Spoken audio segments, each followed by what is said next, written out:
Hi guys, hindi ko man po napasalamatan pa ang lahat po ng mga taong nakiramay at sa lahat ng mga taong nagpadala ng mga bulaklak para kay Mama Bob. Maraming salamat po sa inyong lahat at hindi ko makakalimutan lahat kayo. At syempre po, alam na alam ko kung nasaan man ang Mama Bob ngayon. Masayang masaya siya. Dahil kahit ako mismo po ay naramdaman ko ang pagmamahal ninyo sa mama ko. Masakit at talagang nakakapanibago sa buhay ko nang wala ang mama ninyong lahat. At kung ano man yung mga kantang magagawa ko. Pero I'm sure na ang sinasabi niya sa akin ngayon, ituloy mo ang buhay mo. So yun yung gagawin natin. Patuloy tayong magtatrabaho, patuloy akong kakanta para sa inyong lahat at syempre para sa Mama Bob. Wala akong ibang masabi po sa inyo kundi thank you at sana ay patuloy niyo pong ipagdasal ang mama ko. Alam na alam niyo guys kung gaano ko kamahal na mahal ang Mama Bob. Hindi ako sanay nang wala siya dito pero alam kong masaya siya.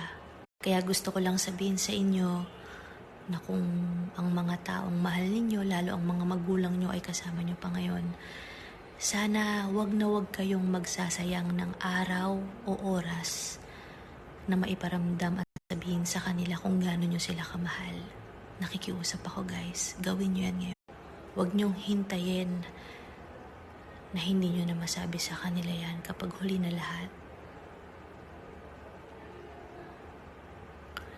Sabihin nyo sa kanila araw-araw na mahal nyo sila. Tatay nyo, nanay nyo, mga kapatid nyo. Paramdam nyo sa kanila na importante sila.